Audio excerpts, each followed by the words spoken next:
Sweet. Awesome. So we are all set. If you could just start out with a brief introduction of your name and what you do, and then we can go from there. Hey, I'm Stephan Ango. I'm the co-founder of Lumi. I run the engineering and design side over there. We're a company that makes packaging for e-commerce startups. Awesome. Very succinct and to the point. I try to keep it simple, and then we can dive into all the nitty-gritty as you like. That's great. Yeah, and it's awesome because I think it's interesting to talk to people and see who has put a little bit more attention into that elevator pitch sort of deal and who is kind of in a space where they're still trying to feel out what they do and how they do it and who they're talking to, which is kind of obviously right before we started recording what you asked me, and my answer was incredibly long-winded. Well, I went through Y Combinator for Lumi like 4 years ago, and this is like a thing that they really train you on. Like the thing that they spend time working with you on is, what is the first word that you're going to say when you start describing it? It's a website. It's an app. Like, because sometimes people will spend 5 minutes talking about what their like startup or thing is going to be about, but they never even say it's a movie. It's a thing. Like, what kind of thing is it that you're even doing? Yeah, that's smart. Smart, and it's funny to think that, that doesn't necessarily come up when someone immediately wants to talk about what they're doing.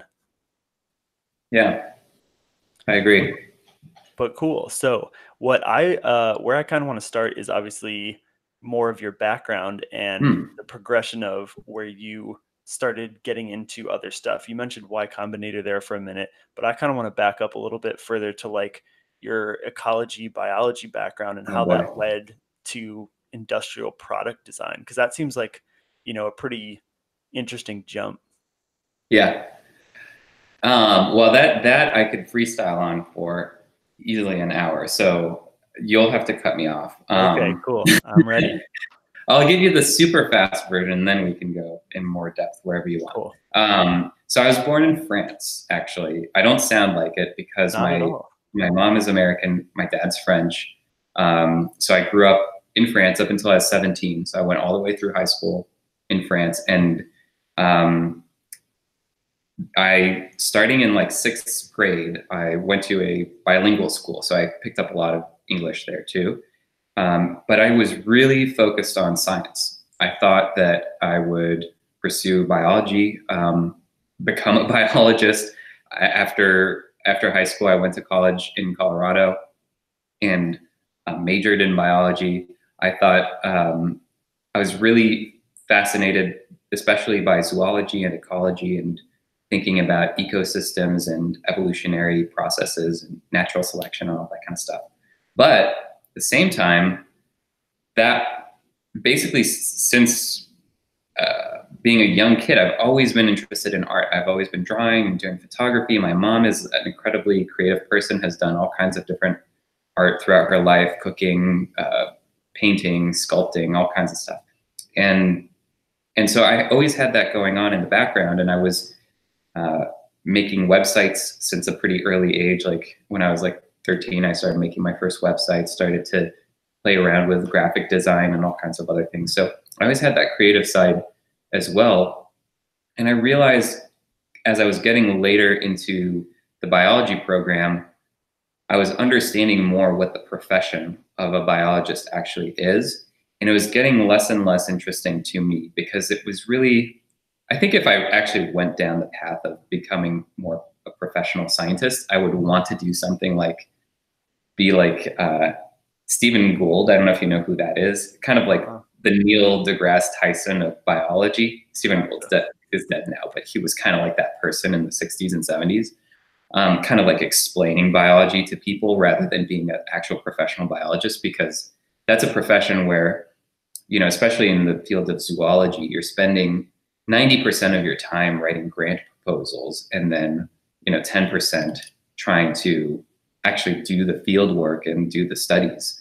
And it just didn't seem as interesting and fun to me. And meanwhile, I had all these different creative pursuits going on. And I kind of, at a certain point, discovered industrial design pretty late in my education. I just didn't, I had always been taking for granted the fact that, and there was a very specific moment that everything around you is designed by people.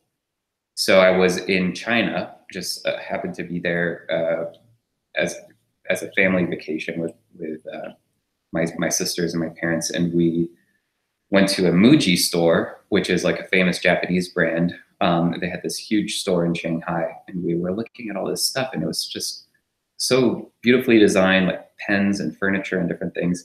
And I realized in that moment that there's actually people who decided this. I don't know why it had never occurred to me, but looking at, you know, a pencil and saying like, hey, somebody actually decided what diameter this is going to be, what color it's going to be painted, what it's going to be made out of.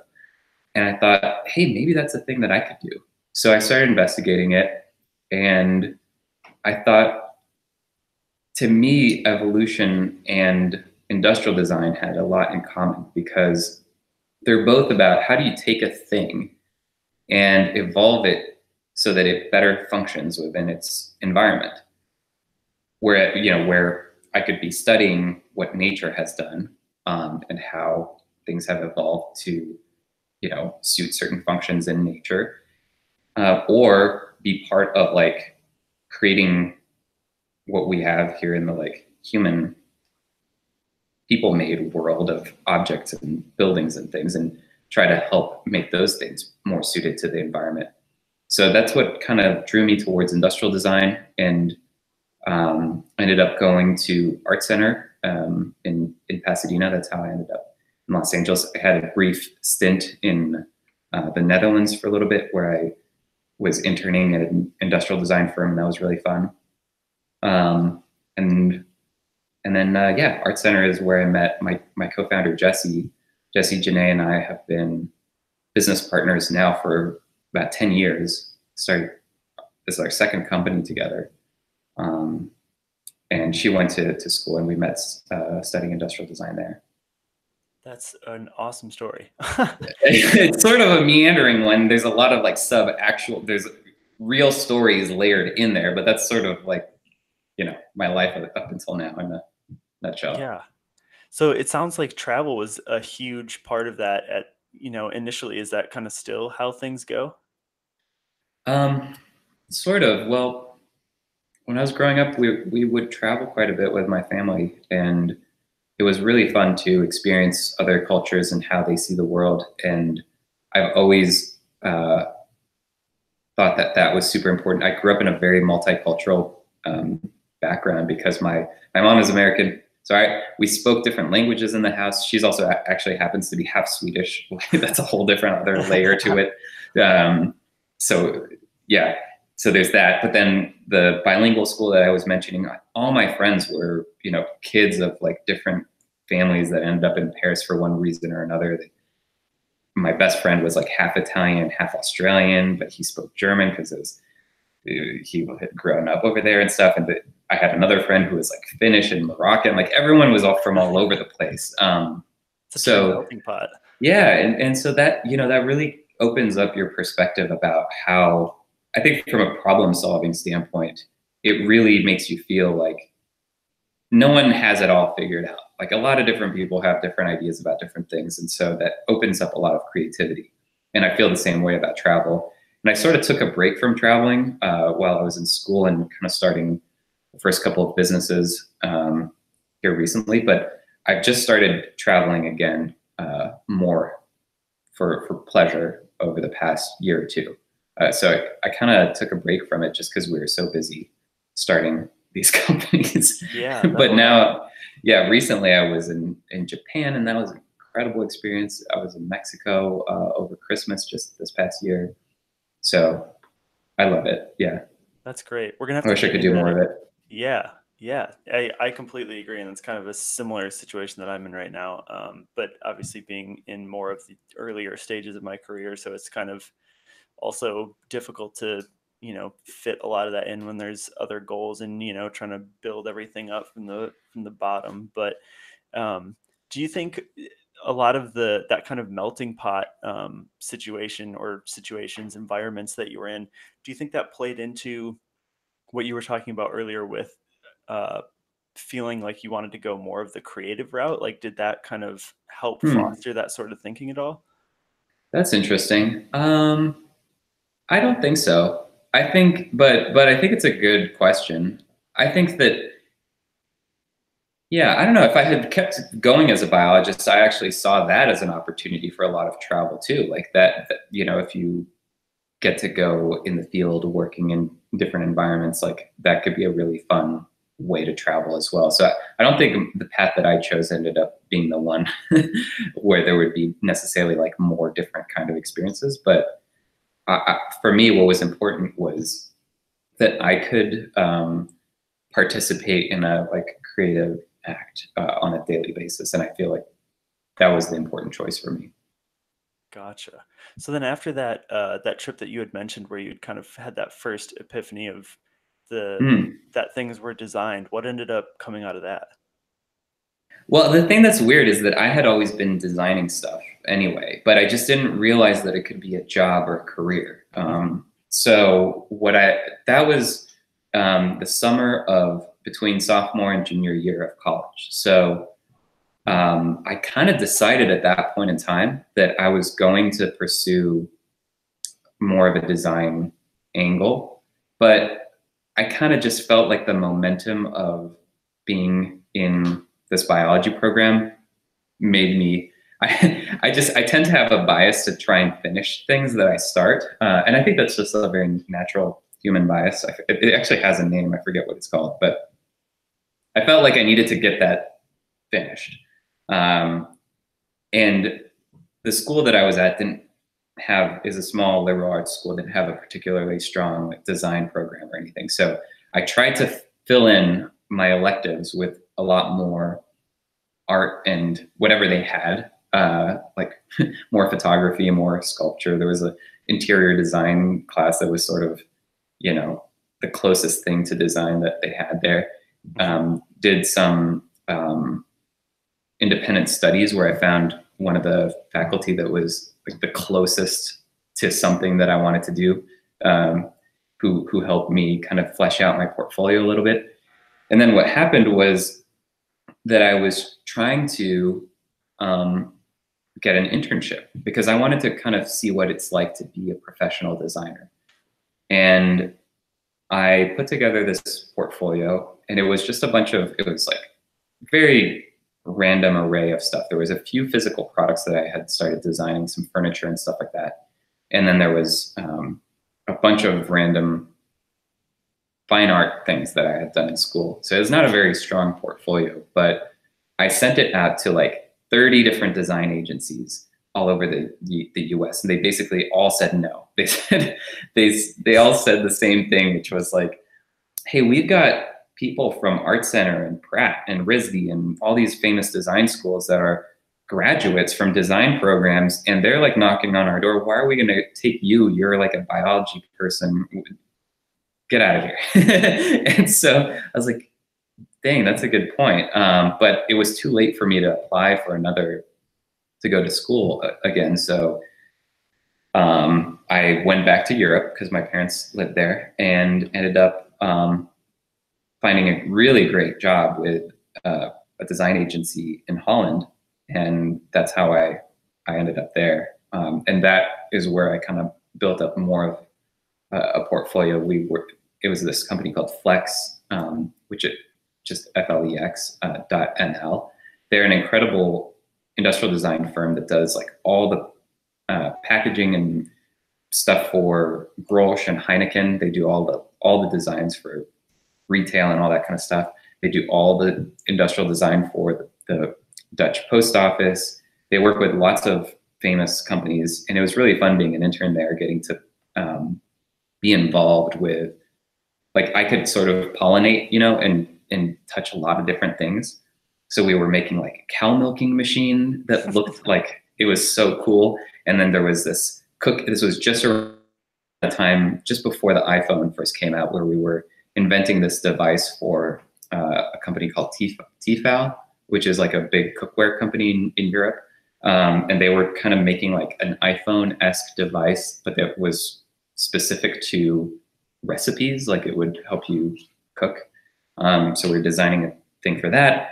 During my time there, I actually designed the postal bag that every postal worker in Holland uses. Maybe they don't use it anymore, but at the time, just as an intern, I designed, that was so cool that I got to have something go into production.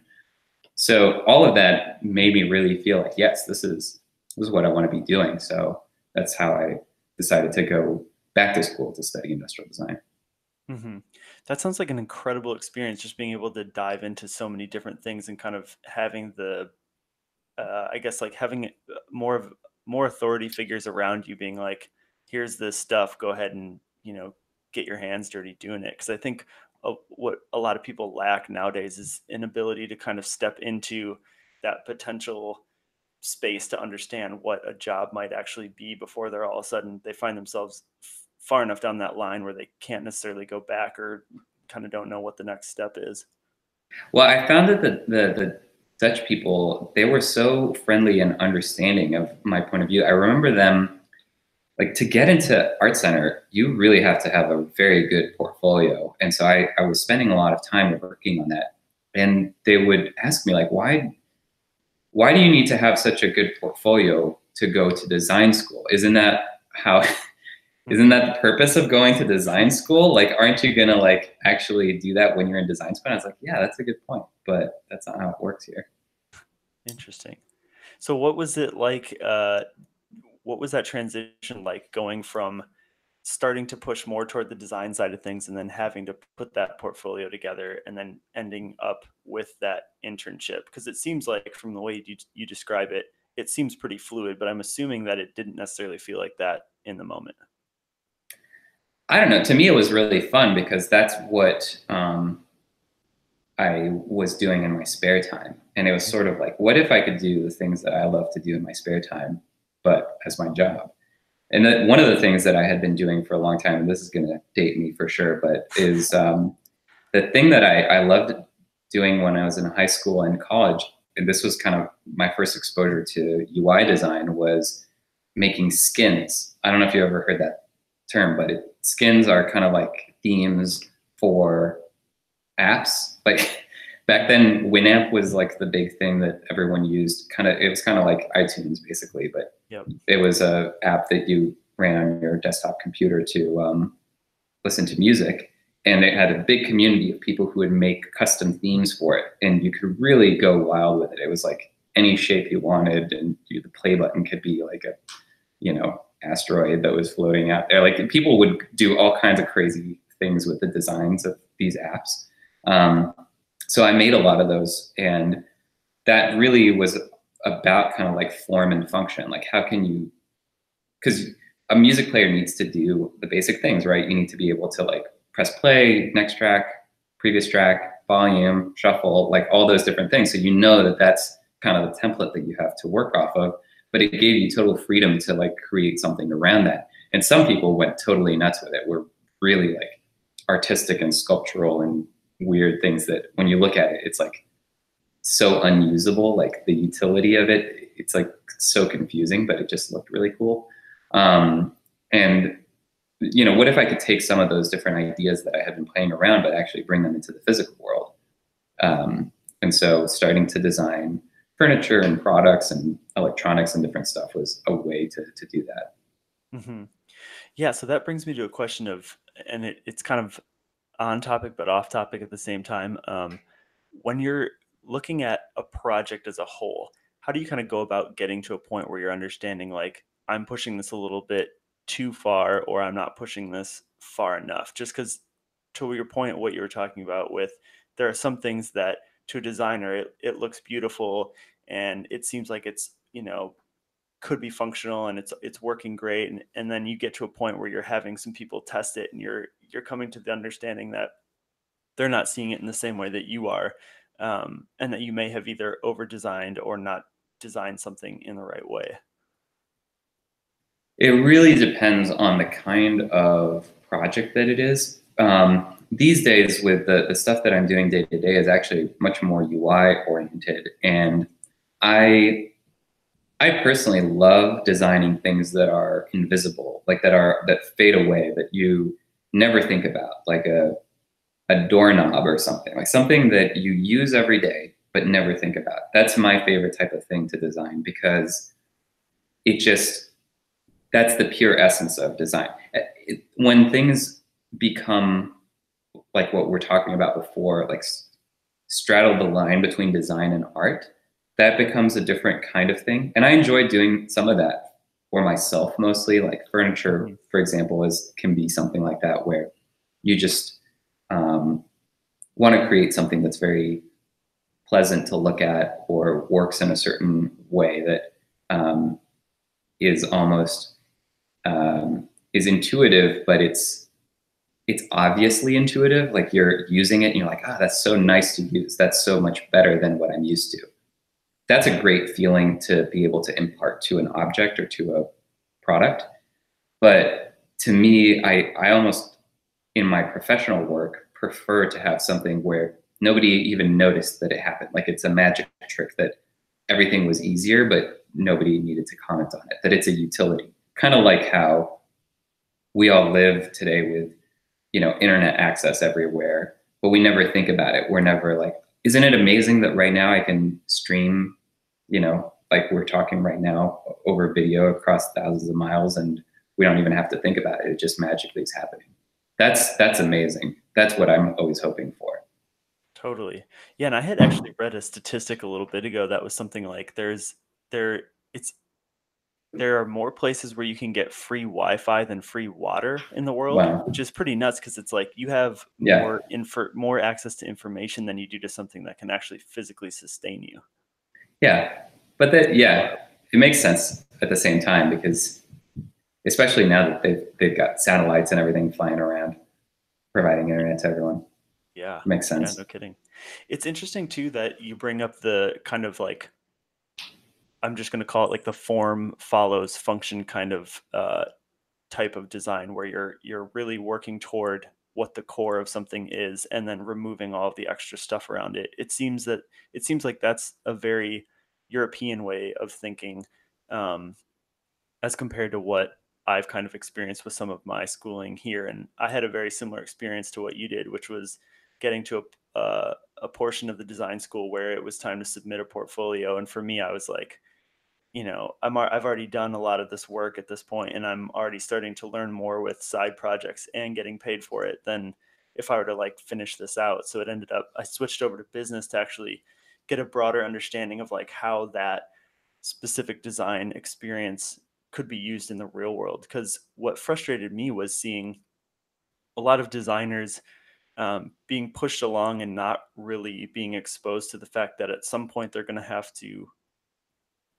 answer to someone that isn't a designer, and they're going to have to design for a, a piece of a broader whole versus just the design itself being that end piece, if that makes sense.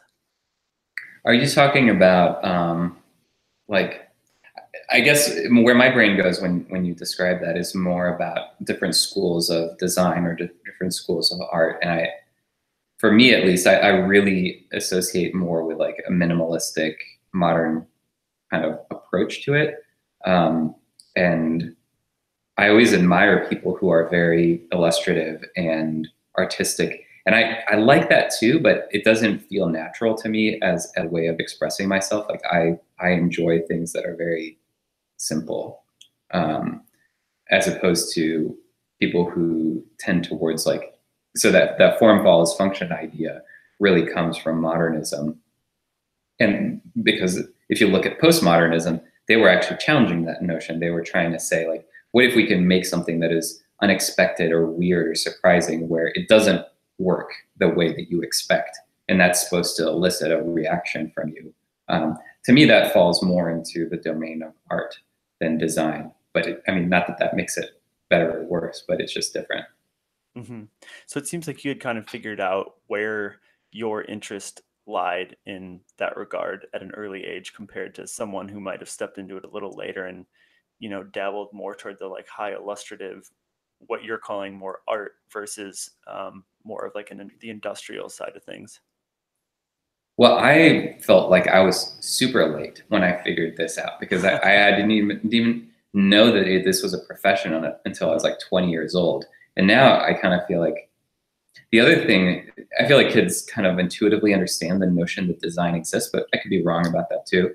One of the things that I learned from doing those skins that I learned at an early age that I think kind of put me on a different trajectory as a person was that I was making these in my bedroom, but people all around the world were downloading them, which was really cool. Like this was kind of more the beginning of the commercial internet as we know it today. But I put out this skin and like 250,000 people around the world were downloading it and using it.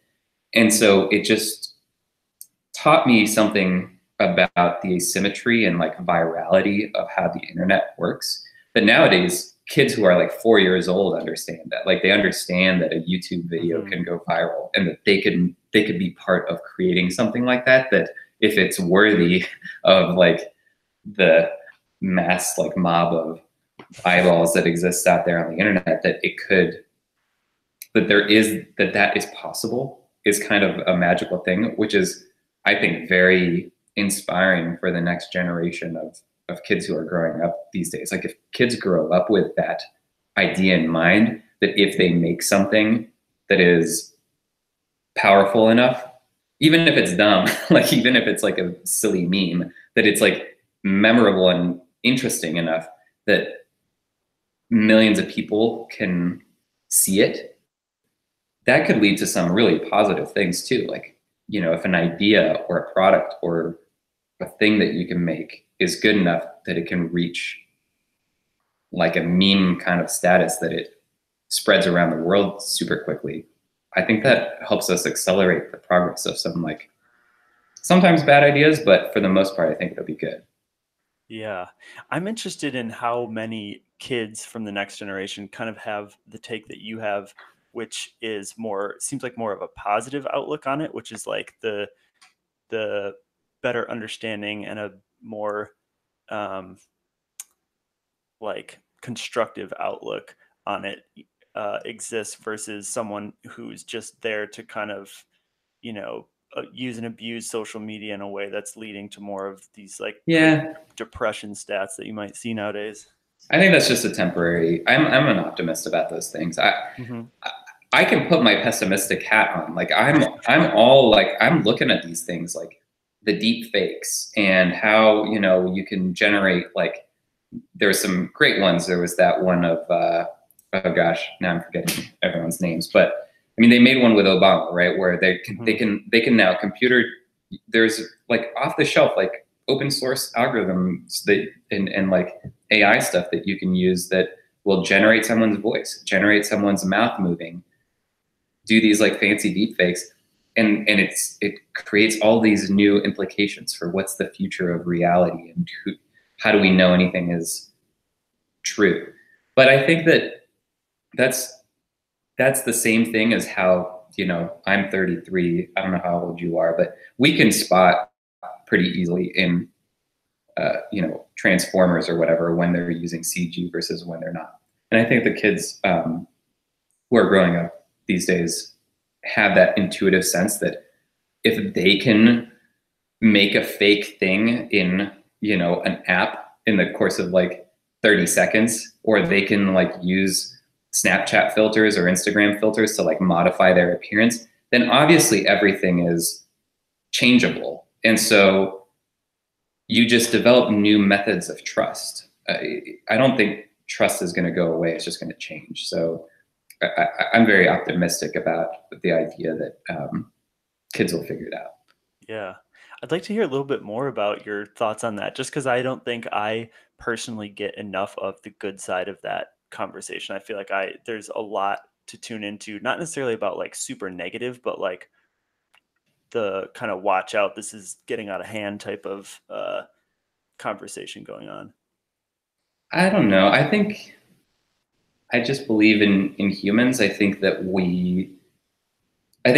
thing that's the scariest, I guess, is that there's an asymmetry, and it's kind of like the flip side of what I was describing before. Like you can use this great power for good or for harm, in the sense that we live in an age today where one individual person can have a very outsized effect on the entire population or world by just putting something out there. And if it spreads fast and wide enough, it can be in front of a lot of people. And if that thing that you spread is like a fake piece of news, then that might influence like the collective consciousness in a bad way. But I think that we're going to get used to that being a thing, and we're going to develop new mechanisms to, be able to trust one thing versus another. And that when we get to that point, the positive things will be the ones that kind of come out on top, hopefully. I mean, that's, but I think that generally speaking, I have an optimistic mindset because I don't know, human beings are, I believe human beings are for the most part good. And I want to live in a world where I can believe that. And I have to continue believing that, because otherwise it's a very sad thing to deal with. Yeah. Yeah, I agree. I think the difficulty comes in where it seems like the internet is still in such an early stage that it seems like it was just this floodgate that opened to all these people doing all this crazy stuff, and it kind of lent itself to the ability to go like as far left or as far right as you possibly wanted to go. And it seems like with what you were talking about, one person having the ability to affect a lot more people than someone else might, it Yeah. like breaks this model first and then allows for the system as a whole to kind of like use that as the test to recorrect itself. But think about it this way. I mean, there's all kinds of stuff where nowadays some of this is already true. Like when you're driving down the street, there's nothing stopping you from just like swerving right into oncoming traffic. Like, I think about that every day. all the time. We're just like, everyone's just driving on the street. Like all people in cars driving 60 miles an hour are separated by like 2 feet of air. And we are all, but it all comes from a selfish evolutionary thing, which is we all want to live. And so we're all trying to make sure that we each individually don't die. But it works. The whole system kind of works. And that's happening all the time. Like, I know that there are, obviously like horrible things happening with, mass shootings and stuff like that, right? Where that's another example of, an outsized effect that one person can have. But every day people are going to stadiums and like collectively watching sports stuff together. Or, one of the things about travel that I love in Europe is that we can, you can take the train, the high-speed train, the bullet trains all over Europe, in Japan as well, and you don't even have to go through security. You just walk onto a train and go to another city, and we're all doing this together. Like, I love being not all the time, but once in a while, it's a very human feeling to be in a crowd. Like if you go to a place that's like thousands and thousands of people in the street or thousands of people in a stadium and you're all there together, someone could be like a person who's going to be a terrorist or something like that. But most of the time that's not happening. And that's because I think 99.99% of people are good human beings, and they just want to, be alive together. And that's beautiful. I think we can, it's just a handful of terrible people who are messing it all up. And we have to remember that that's not the norm. That's the exception. Yep. I agree. And it's cool because to bring it back full circle to what you were talking about earlier with the podcast kind of stuff, it's like we have the ability now to talk to people from across the globe that are, trying experiments with all this other crazy stuff, and we have the ability to kind of like use some of that information within our own framework and how we think, and it just ends up spreading faster and more differently. And yeah, it's just cool. It's crazy to be a part of. Yeah, podcasts are an amazing way to do that too. Just, I don't know, I'm amazed that anybody listens. I do a podcast called Well Made, and it's just cool. That's another example where, there's thousands of people who listen to that. I never meet them all. I just like see the download numbers, and it's like, if I were to imagine all of those people in a room, like that would be crazy. Just, yeah. I try not to think about it, because when I'm on a Skype call basically with somebody else like we are right now, it just feels like it's two people, but I guess a bunch of people are listening. Yeah.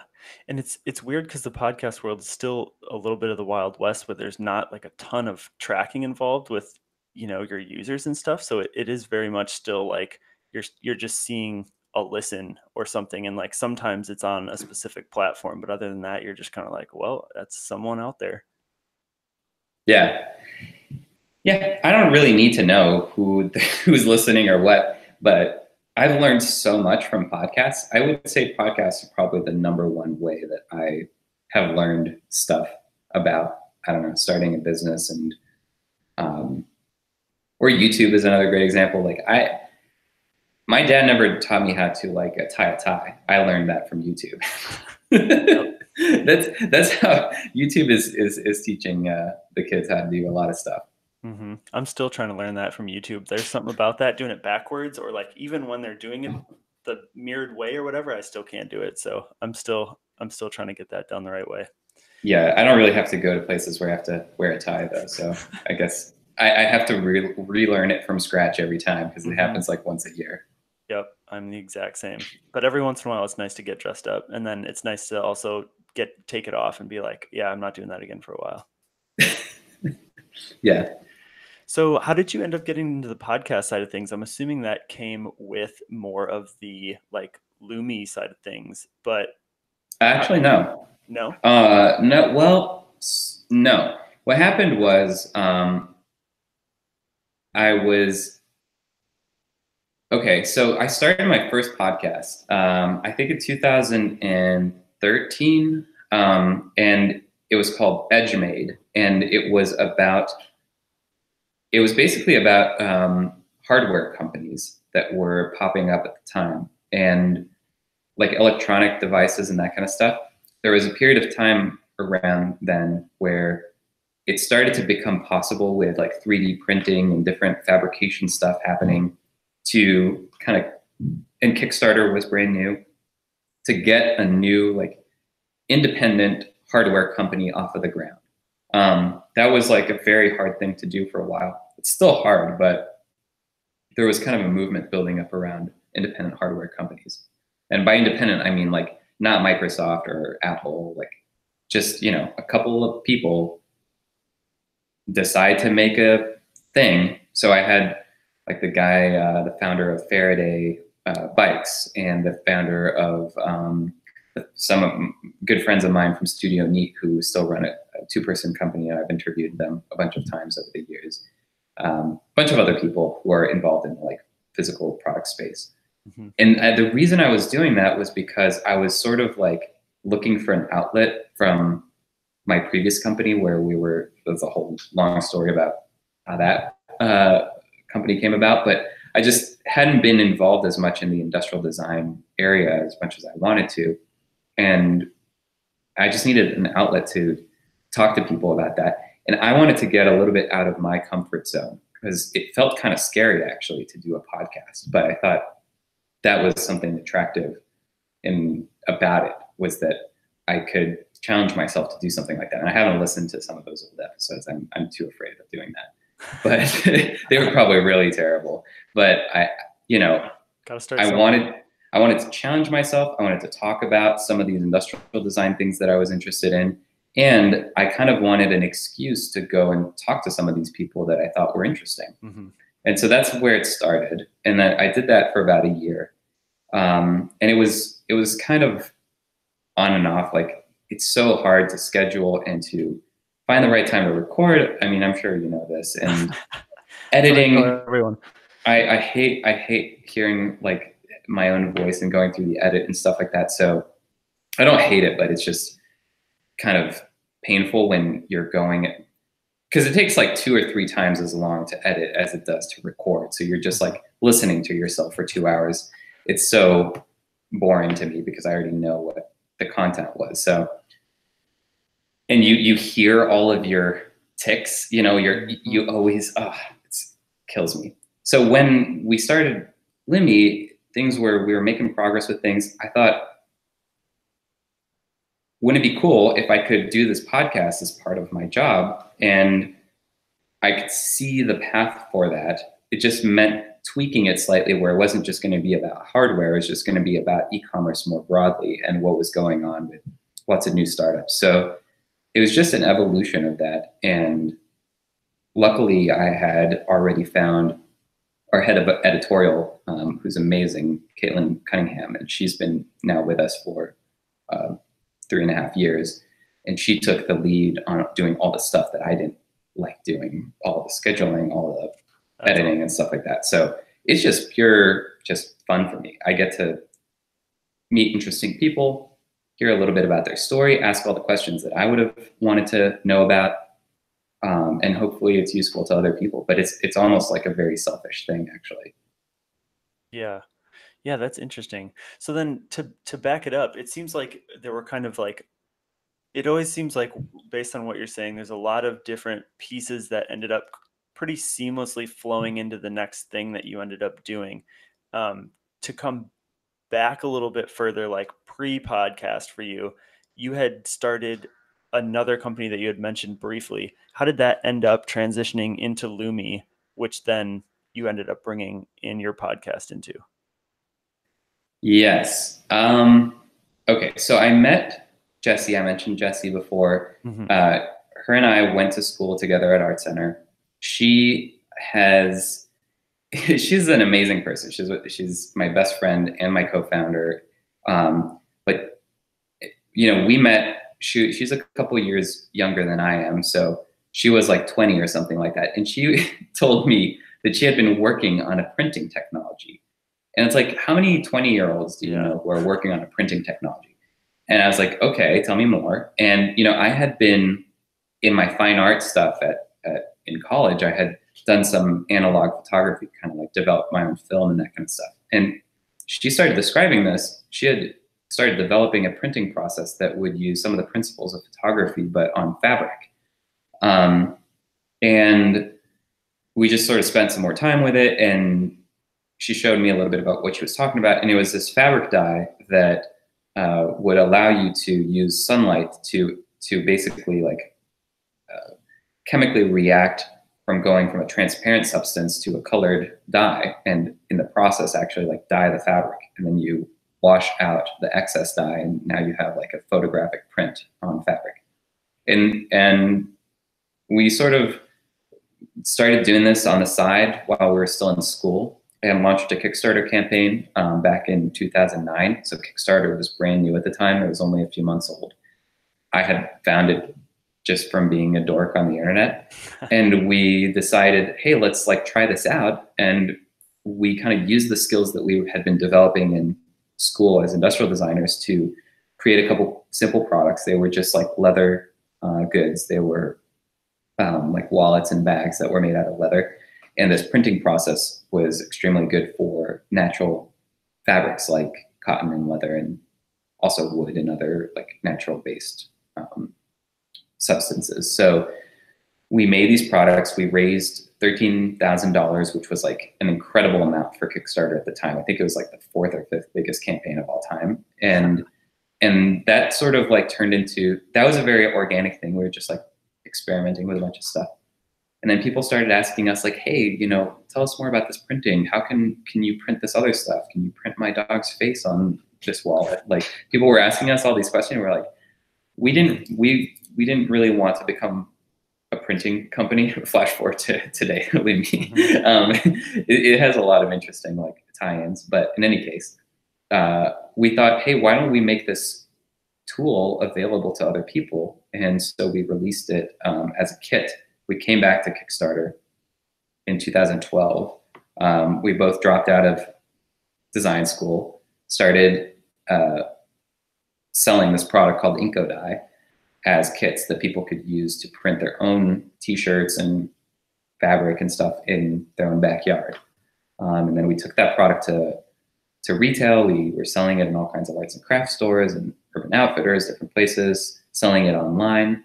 We built our own factory for it. So in downtown LA, we had our own bottling line and did all of our own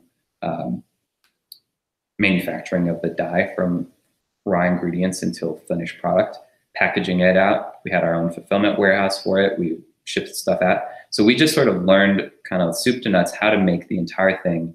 And that meant that a lot of people who were like researching how to do a Kickstarter campaign, how to make a physical product, ended up finding us, and were asking a lot of questions about what we were doing kind of like technically to accomplish this.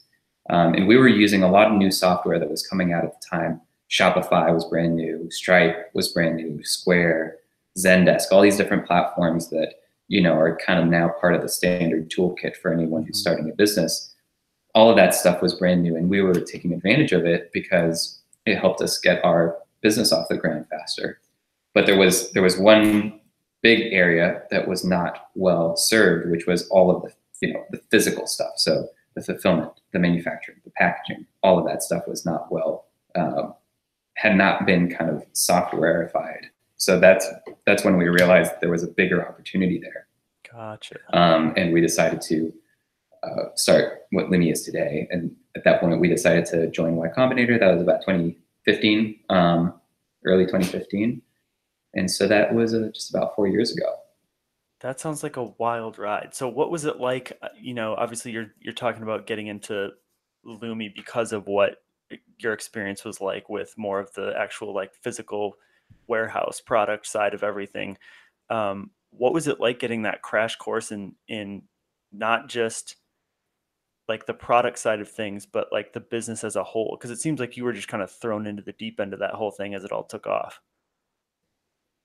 Yeah, we were thrown into the deep end, but at the same time, I think one of the things that's cool about starting on Kickstarter is it's kind of the training wheels, because it's a pretty, if you fail on Kickstarter, it's sort of like a science experiment. You know, you learn something in the end. Like it told you that thing, there was something wrong.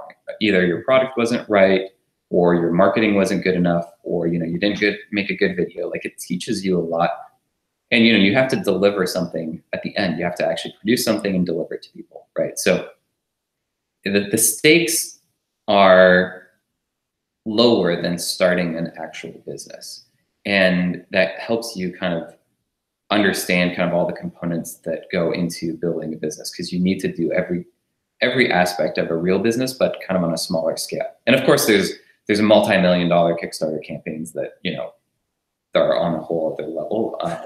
But yeah, and lots of them, you know, fail to deliver and all that kind of stuff. But I think that's a good place to kind of understand how things work. And we took it really slow. You know, it took us, you know, 5 years to grow that company to, you know, multi-million dollars of, we're in the single digits, millions of dollars, but it was still really cool for, you know, a fabric dye company. And then now today with Lumi, it's on a whole different scale. And we've switched from being like a B2C, you know, selling direct to consumer, to now selling to businesses. So it's a very different target audience, but we're doing things now that are on a much different scale, but it's been incremental. Like we've grown into those harder and harder challenges one step at a time. So it doesn't necessarily feel like we were thrown into the deep end. I feel like it's been pretty gradual, actually. That's cool. Yeah, it seems like it was the means of stress testing multiple things without having the entire thing feel like it's completely on fire. Yeah, I mean, there's been many times where everything felt it was on fire, and right now, like, there's a bunch of stuff where I'm like, oh boy, I gotta put some fires out. The key is that there are always new fires. as long as you're putting out the old fires and you know how to put those old fires out, and you're creating a bunch of new fires, then at least you're making progress. Mm-hmm. So what were the specific new fires that ended up coming out of the Inco dye thing that led to Lumi? How did that transition look from when you first started realizing like, oh, there's this whole other thing that we could be doing here? Well, I mean, there were some very specific things that nowadays when we're designing Lumi, we always kind of go back to what was it like when we were, you know, 5 or 6 years ago struggling with these things, and we try to remember what are the things we would have prioritized, and it helps us kind of design a better system. But so, you know, things like that could be just inventory management and stuff like that. Like I remember we way over ordered a variety of different packaging components because, you know, we thought that we needed to hit certain minimum volumes and different stuff, and just ended up making some bad decisions. And then when you have like a pile of packaging that you can't use, like that's just like cash sitting on your shelves, and you're like, dang, that sucks. So, you know, we are always thinking about how could we avoid those problems and like help people never have to experience them at all. But then just in practice, like the emotional state of, because we did this for like 4 or 5 years, and we were, I think, kind of burnt out after that period of time. Like we kind of had come up with all the ideas that we wanted to come up with for that particular product line. Mm-hmm. So we were just sort of itching to do something new and different. And I think fundamentally, Jesse and I, and what we've done over the, you know, past 10 years, like building these two companies together, even though it's very different, we really like making tools that are at the intersection between like digital and analog, and helping people make real physical things, but using some creativity that might happen in the digital world. So, and so like tools are really important to us, helping people. It's just very powerful to make a tool, because then it's exponentially beneficial. If you spend time making a really great tool, then the people who use that tool can make really great things themselves, and it just builds up on itself. That's what I loved about using Kickstarter and Shopify and those platforms. Like, it was so powerful that they could make this tool one time and thousands of companies can use it. So we wanted to do something like that. It was interesting that you brought up the fact that it was kind of splitting the line between the real world product side of things and bringing it into more of a digital space, because it seems like where a lot of people go wrong currently, based on what I'm seeing, is it's like they play too much into this, you know, 6-figure passive income thing, do it all online, where it seems like the real interesting space and where a lot of the growth is going to happen is with what you're talking about with the mix of digital and product, because there was this craze of like, here's the internet, this is nuts, to, okay, how can we use that to actually solve some problems that are going on with all this other infrastructure that, you know, hasn't caught up to the 21st century yet. Yeah. There's a quote that Jesse likes to say, which is, you can't eat bits for breakfast, which it just means that like, you literally, lots of stuff might be happening in the digital world, but you still need to eat, and you still need to do these physical things. Like, we all have bodily things that are happening. We move from point A to point B throughout the day. We live in physical structures. Like, we haven't connected ourselves into the matrix yet. We're still living physical lives. And so a lot of problems that exist, you know, that are worth solving are, you know, things about the real world, about the environment, about health issues, about, you know, war, about like these real things that are happening all around us. Can software help us with those things? Yeah, probably. Like, how can we leverage it to make something that actually helps the physical world get better? Mm-hmm. I think it's also interesting too, when I think about, you know, the back ends of some of these systems and how much they can help a single person or a small team do things. But when there's like little tiny things that end up going wrong with them, how much you want to rip your hair out, because you're like, why don't these things just talk to each other? And it's in those little moments when you realize that like we've come a long way, but it's also like a piece of humble pie to realize that it can all come crumbling down on a moment's notice. Yeah, I mean, that happens every single day. When I mean, it's still, there's still so many things, and it's because it's more and more of a Rube Goldberg type of situation where these software layers get piled up on top of each other. Like, you know, you and I are chatting over Google Hangouts right now. I use Google Hangouts all the time, every single day probably. I use it to chat with different people, and I mean, almost every single day it's a pain in the butt because something doesn't connect, or, you know, the connection is not very good.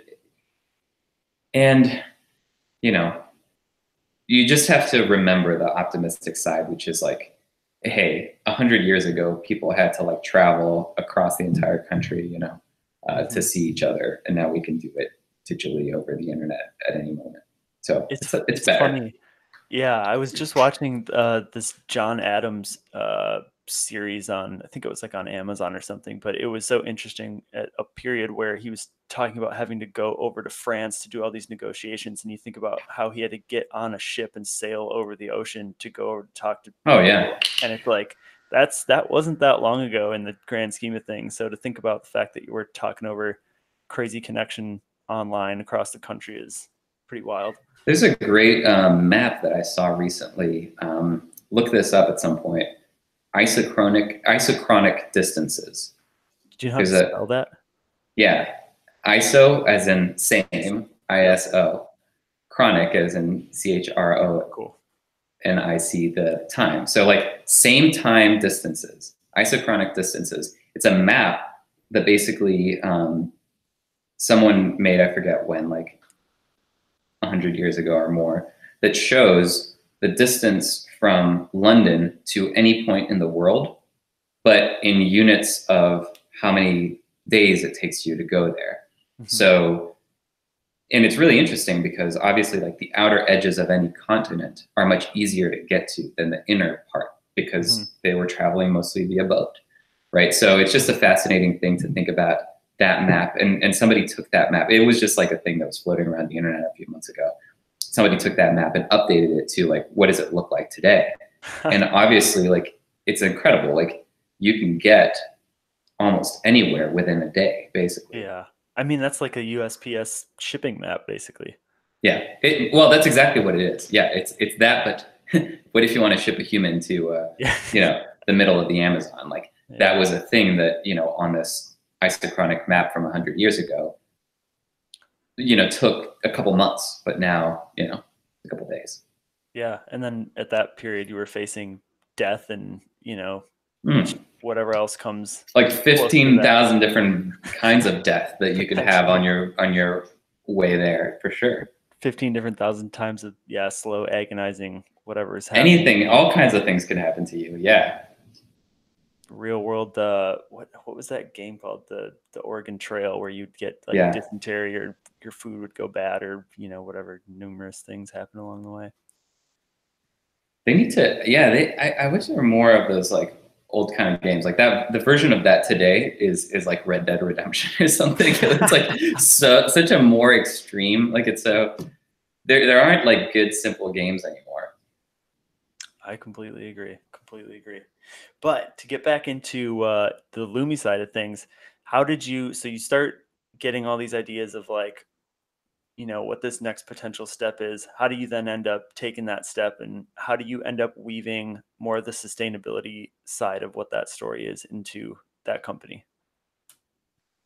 Well, the sustainability stuff is important from a lot of different angles. One, it's just important to me personally because it's something, you know, from my background in biology, I just have always been care a lot about nature and preserving it. But then it's obviously a very visual source of sustainability problems. Packaging is. I don't know if we established this at any point, but yeah, like Lumi, yeah, I think I said that at the very beginning. Lumi makes packaging for e-commerce businesses. And on a day-to-day basis, you know, when people think about their interactions with packaging, they think about them as being, you know, mostly like not the best thing from a sustainability standpoint. So what can we do about that? And it's something that consumers are asking for. It's something that the brands that we work with, who are mostly like targeting younger demographics, are asking for. And that's a very exciting prospect to me because I think if people are asking for it, then it's gonna happen. Mm-hmm. So how do we enable that to happen becomes the question. And you know, we're still figuring that out, but it's a complex set of solutions that affects all kinds of different things. It's, you know, what kind of materials are we using? What kind of transit methods are we using to move things, you know, from factories to warehouses? You know, how do we minimize, like, we want to be a packaging company that actually like reduces the amount of packaging that is being used, which is sort of counterintuitive. We want to actually change consumer behavior and promote business models that are shifting people's consumption towards things that require less packaging. We want to start creating more standards around how people measure their impact on the planet across all the different dimensions. And how can software actually help you look at real data, as opposed to just, there's a lot of greenwashing that happens where people talk about certain ideas, but it's not backed up by anything. So how can we actually change that? How can we surface information that helps you decide what's the carbon footprint of this approach versus that approach? Because otherwise it gets very hand wavy and not particularly, scientific methods of making decisions. How do we work with developing our network of factories? We have a really vast network of factories because we're not a manufacturer ourselves of packaging. We are a distributor, essentially. We build a software interface that helps you connect with factories all over the world. And part of the reason for that is we want to try and eliminate distances between factories and warehouses so that we can reduce by a factor of 10 the amount of carbon emissions that are going out from freight trucks. So there's just like so many different variables at play, but the thing that matters the most about it is just, I personally would like that to be my legacy as a human being. Like, I hope that, I don't have kids today, but if I do, like, and for the other, the kids that grow up today, like, I want them to have a world to live in that is like a beautiful place. And if we keep going on this trajectory, it's not going to be. So that's what, when I get up out of bed in the morning, it's not like, hey, I can't wait to go sell boxes. My point of view is I want to move the world towards more sustainable, more responsible means of manufacturing. And I want to get to the point where 20 years from now, 30 years from now, or whatever, it's boring. It's like, you remember when I was saying, like, at the beginning, like, my goal is to design boring stuff that you never think about. Like, I want us to get to a place of a society where harmony between, our economic activities and nature is a solved problem that is like boring. Like, everything should be made sustainably. Everything should be made responsibly. It shouldn't be the exception. So that's kind of like that's a pretty hard problem to solve. I don't think I'm going to solve it on my own. I don't think Lumi is going to solve it on its own. I think it's a worldwide problem that we need to work on as an entire civilization. But I think it's a worthwhile thing to get up out of bed and work on. I completely agree.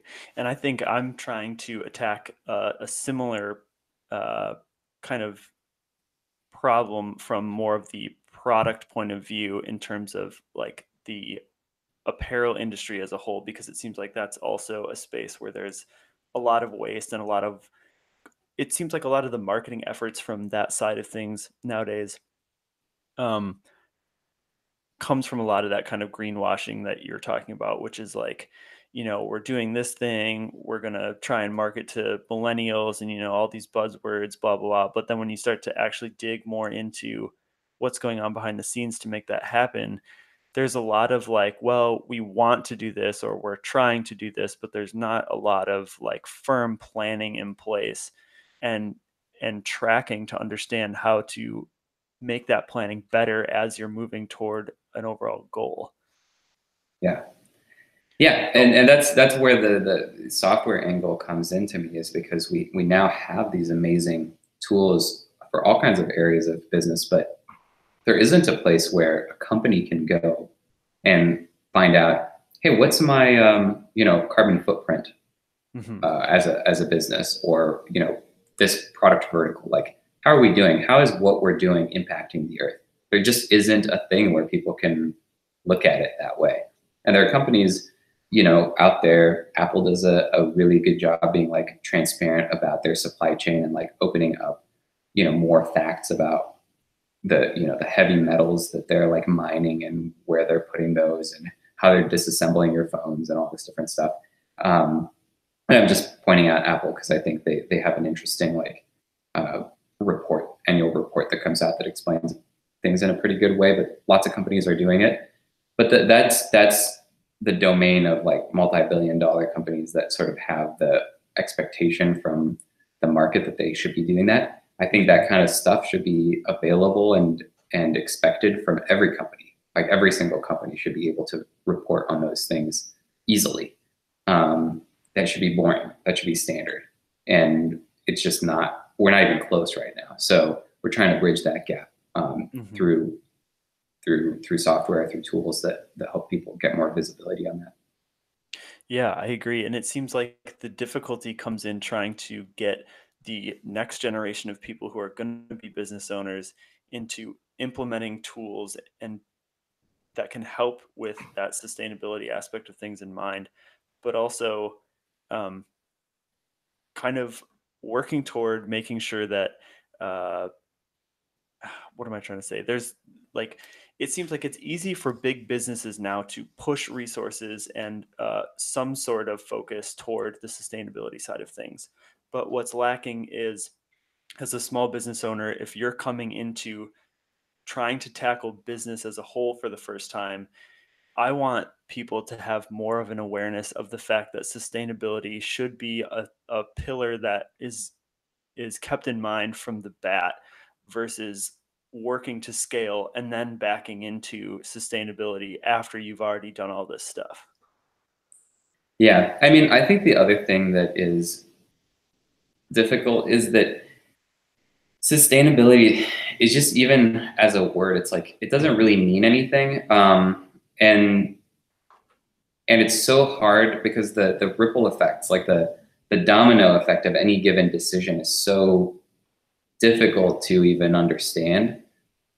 You know, if you choose to make something out of one material versus another, we're not like face to face with the like giant vortex of like plastic that's like floating around in the ocean. Like Hmm. we don't see it.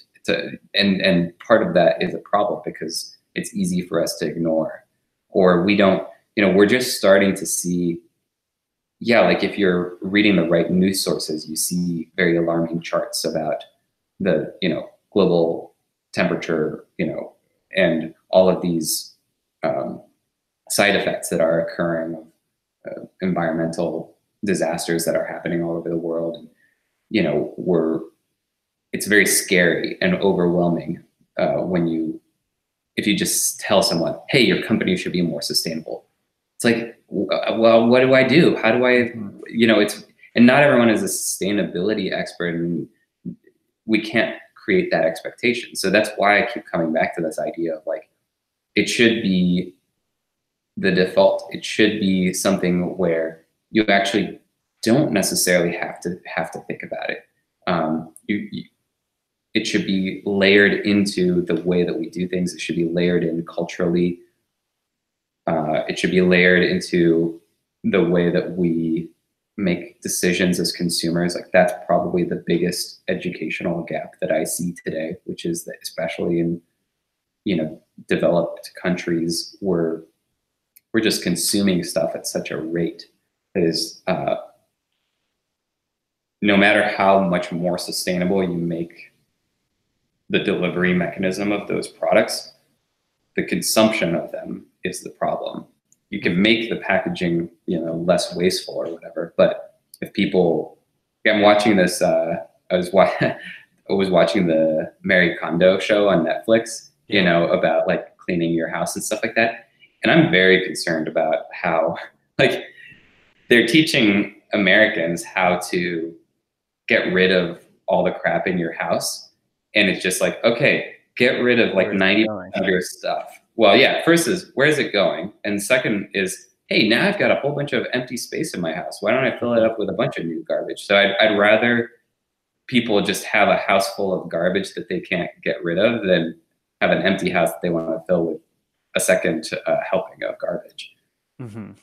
Well, yeah, it gets into this really weird gray area because it seems like there's so many of what I was talking about earlier with a lot of this marketing stuff that is pushing the word sustainability to the forefront. But then when you start to get under that surface level, there's not a whole lot going on to kind of try and help educate people about what those decisions actually are, because to your point earlier, a lot of it is trade-offs, and it's what I was talking with my last guest about, is like, just because you decide to try and use something that potentially is a better material or fabric or whatever, if that's coming from halfway across the world and it took, all this chemicals to get it to happen, you know, it might not necessarily be the right move in the long run compared to something that you may have gotten secondhand or is, closer to home. Um, so, with all that in mind, how do you start to actually come in and tackle a lot of these like very key kind of tactile uh, points with Lumi, and how you're going about trying to work through a lot of this, because it seems like it's this very high level thing, and now you have to start actually getting into the weeds with how do we start getting all that done. I think you have to go back to the scientific method. Like we have a framework at Lumi, which is visibility, optimization, and innovation. It's like a three-part thing, which is first, you need to be able to have data on what you want to affect. Like if you don't have a baseline of what you're trying to improve, then you can't improve it. There's an old business saying, which is like, you can't improve what you can't measure, or something like that. So first, like, we need to start measuring what is your impact. So we're trying to approach this step by step in all the different areas that we're participating in. So materials, transit, curbside, recyclability. How do we educate consumers about, how to recycle? Because that is actually like very different from one locale to another. So there's all these different dimensions, and then let's put some numbers with those things, and then let's start to optimize them. Let's look at if your carbon footprint turns out, after you kind of study it for a second, turns out to be like maybe 50% or 80% transit, then let's start there and focus on like, how can we make double-digit gains in that area? That's the optimization part. Then the third is innovation, which is let's come up with some out-of-the-box solutions on how can we really radically change things. Some things are business model innovations, some things are material science innovations, some are I don't know. There's just like a lot of different directions: manufacturing, software innovations, all kinds of different areas. So we're just trying to tackle each one of those one by one and approaching it kind of scientifically. Like, what's our hypothesis? Let's run our experiment. Did we make progress? Yes or no? If it did, let's implement that and kind of keep that cycle going. But making it a priority. I think for us at Lumi, we can make that choice because to some extent it's what we're selling. Like, we're selling sustainability. We're selling, for a lot of our customers, that's not necessarily what they're selling. They're selling, MeUndies is selling underwear. And so that's what they're focused on. But if we can be their partner that helps them make better decisions around that, then hopefully that's beneficial. Yeah. So then, as a co-founder, how do you go about prioritizing each piece of that broader whole? Because obviously, each piece of that seems like it's just infinitely deep, where you could spend all of your time doing just one of those, but you have, 6 plus however many buckets that you have to kind of jump from all the time. Yeah, I mean, I think, again, it's like very basic stuff. It's like, start with the known knowns. Like, we know that there are certain areas which are big carbon emission problems. Like, why don't we focus on that? Or one of the exercises that we're going through right now is, how do we get Lumi itself to be carbon neutral? Like, all of our energy sources, but also just thinking about, we've been talking a lot about software, like the cloud computing infrastructure, that has a footprint as well. How do we measure all of that and find ways to either offset them or remove them or replace them with other energy sources. So there's all kinds of things that we can do there. So like starting with the known knowns, like these are things that we can study. There's a lot of like secondary effects, and that's where things get a little overwhelming and hard to control. But we'll get to those later on. We can first focus on the things that we can look at and study. And there's plenty to do there. Gotcha. So how does that fit into kind of like the overall long-term strategy for the company as a whole? Do you have timelines where you're looking at these are kind of the things that we can control now versus these are the things that are going to be a little bit further out and we're going to have to start shifting toward those? Or how does that side of the whole moving piece work? Yeah, I mean, today Lumi is about 40 people, which feels like a lot and not a lot in the same time. Like, there's other packaging companies, like big public companies, that are literally 10 or 20,000 people, employees. And so we're sort of a pretty small fish in that world. And so our timelines are more around like, in a way, the timeline for me is how long do I expect to live? Like, I want to work on this for the rest of my life. So that's my timeline. And I hope I can live long enough to have a big impact on it. But if I back out from the goal that I was describing earlier, which is like, what if we could actually move all of like consumer behavior towards a more sustainable, more responsible supply chain? That's point Z. What is all the stuff in between? And as a company, we don't actually have a sustainability division at Lumi. I would love to have that be its own department. And right now it's like kind of the domain of a bunch of different people on the team who care about it. Every team at Lumi has someone who kind of champions part of that responsibility. On the editorial team, for example, we've written a lot of blog posts, we've done a lot of videos, we've done a lot of podcast episodes about sustainability. We try to, the podcast Well Made, like Well Made itself, is about what does it mean to, it's not just about sustainability, but what does it mean to make products that are well made, and what sometimes on the show we have actually counter examples of that. But it's an interesting way to like help people understand the different business models and opportunities that are out there for how we're in a tremendous period of innovation across every sector of the economy.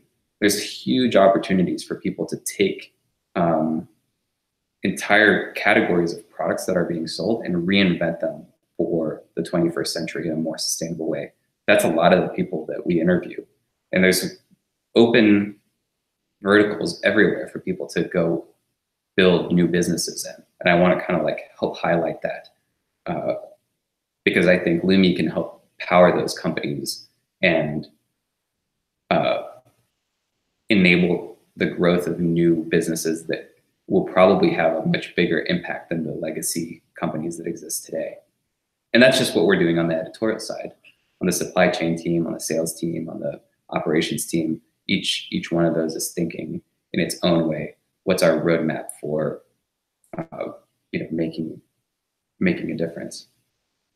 Yeah, and that's exactly why I wanted to have you on, because it seemed like you were in a very unique intersection of a lot of different things that is positioned to really help a lot of people understand more in depth one side of what a full business is, because it seems like until you're able to really dive into one specific side of a business and say like, we're going to focus on this thing and how to make this better, and then take those learnings, you can then apply them to other things and learn where you might be able to utilize certain tools or systems or ways of thinking about it in order to kind of affect the whole organism, that is a business, in a more positive way. Yeah, that's what I love about making tools. It's what I was saying before. Like if we can make a great tool that helps people approach packaging in a more sustainable way, we can make that tool one time and thousands of companies can take advantage of it. So that's a multiplier on top of the entire ecosystem of e-commerce brands. Yeah, incredible. Well, we're getting close to about an hour and a half, which is where I usually kind of start to wind things down. Is there a way that you would like to kind of wrap up the whole talk here? I thought it was interesting that you had kind of talked about a couple of the people that you had on the Well Made podcast. Are there some things that you've taken from some of those people that are little tidbits of knowledge that you keep with you now? Yeah, let me think about that. Yeah, I it's kind mean, of a if hard one to just pull up on a moment's notice. yeah, I mean, I think I really enjoyed the episode with Nellie Cohen. If you're into sustainability, actually, I think she just left to start her own consultancy, but was previously at Patagonia for something like 15 years and worked in a lot of different areas. Was running their worn wear program, which is it's sort of like if you return a Patagonia item, they'll resell it for you. It's pretty cool. They'll repair it and resell it. So there's lots of interesting details in there. If you're like really interested in sustainability, they studied all kinds of stuff about how they did an experiment to try and remove plastic from their shipping, basically, and it was a failure. They were trying to send people, because today they use poly bags, which is like a plastic envelope that is very commonly used in e-commerce, and they tried to get rid of that, but were unable to find a solution that actually reduced the carbon footprint.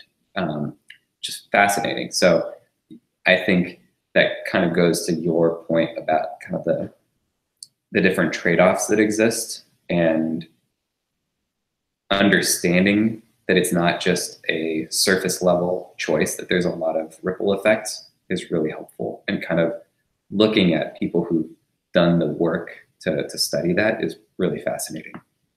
I'm going to go to the homepage of Well Made. It's wellmade.show, and kind of like see if other people come to mind. I think one that was recently that was really fascinating was the founder of Bombas. They make socks. David Heath was just describing, they have a one-for-one program, sort of like Tom's, where they make socks. They sell socks, but then they also give socks away to homeless shelters, and like have designed a sock that was specifically for the homeless, that is like designed for them and their needs, which is the one that they give away. That's a pretty fascinating story. And he also talked about their path becoming a B Corp. So we've had quite a few B Corp founders on the show as well, talking a little bit about why they chose to do that and kind of the benefits of it. So that was a good one. I don't know. I'm trying to think of other examples, but we kind of do pretty incredible people on. It makes me want to step up my game now. Yeah, I'm looking at this one also. Here's Holly Thorleifsson, who's the founder of Weno, who's a creative company. I'm just like scrolling through and finding some. I love Weno, UENO, is a design agency. They have some pretty incredible. That was a very popular episode, actually. They have some really great values as a company. One of my favorites that I'll just like mention but not explain is always bring the chocolate. You'll have to figure out what that means, but it's one of their values as a company, is always bring the chocolate, and I love it. I think about that all the time. I think about always bring the chocolate as one of a value that we don't actually have. We never made that official at Lumi, but I feel like it's really important. Should I explain what it is, or should I just leave it for people to go discover? I think you should leave it for people to go discover. I think that makes it worth it. Yeah, it's great. But we kind of have a couple different kinds of episodes on Well Made. One type that we've been talking about just now is interviews with founders, but then we'll also talk, probably like 1 out of every 4 episodes is with a journalist or analyst or someone who's kind of involved on a meta level in the overall ecosystem of e-commerce and brands and direct to consumer. So we've had people from the Wall Street Journal, people from various trade publications, and those are really fascinating people to talk to as well, because they kind of give a different, more meta perspective about, like we had the logistics writer for the Wall Street Journal talk about how the tariffs, the trade war with China is affecting brands in the United States and manufacturing. So there's all kinds of broader topics that we'd like to get into. And then once in a while, I'll just throw in a curveball for everyone, because I just, this is also like, like we were talking about before, it's just my outlet for talking to random people that I like. So we had like the two bandmates of a band called Yacht, Claire Evans and John Bechtold. Yacht is just like an electronic band. They're not like, worldwide famous, but they're pretty famous. And Claire in particular is someone that I really admire. Not that John isn't someone I admire, but Claire wrote an incredible book called Broadband, which is the story of women who were some of the pioneers in computer science. And the two of them are just fascinating. We had a whole talk about, if you like the science fiction side of what we were talking about with like deep fakes and all these different things, we had a really good conversation about that, which had nothing to do with e-commerce or anything, but it was just really fun. So try to throw in some like different people who are smart, notable thinkers in the world. Yeah, no, that's great. I always love getting to the end of a podcast and being provided with kind of all these far off links to go discover and dig through, because that's when you end up finding all these little extra books or podcasts or write-ups or whatever that end up, kind of pushing you towards some other thing that you end up connecting with a little bit more. Yeah, I think that's a success. When we have like a big list of links in the show notes of an episode, I think that's usually like a marker of a good episode. Yep. Agreed.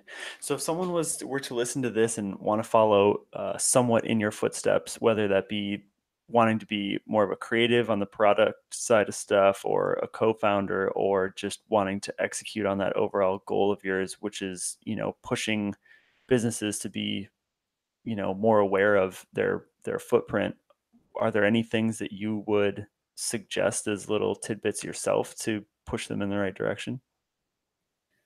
Well, I would just push them to do it, period. Like, go do it now. Don't do it tomorrow, do it today. Like, because I think everyone's always that, and that's the thing that I feel like I struggled with on sustainability, because it's easy to get in your own way and say like, we're not big enough to think about it today, or this is something that I can worry about, in 3 months. Like right now, I need to figure out my strategy around this other thing. So whether it's starting a business period or trying to be into bringing more sustainability into your day-to-day approach to yourself or to your company, I think challenging yourself to make any sort of progress right now, like literally today, in the next 4 hours, what could you do? That's what I want people to do, because I wrote this blog post, which is, oh man, I forget the title of it now. Let's see, a little bit every day. That's a link for your show notes. It's a very short blog post. It will literally take you 20 seconds to read. But the concept is just, how can you if you have a big project, even if, a simple example is like, I want to get in better shape or something like that. We always imagine like the, best case scenario of how that happens. And it's often overwhelming because it seems so far away. And so the reason most people's like New Year's resolutions fail is they just make a goal that is so unattainable, or they'll say like, I'm going to go work out every single day, and I'll spend 30 minutes like 5 times a week or something. And that's very aspirational, and that's great, but it's very easy to fail. And what's to me more important is that you create a very low bar for yourself so that you actually get the momentum going.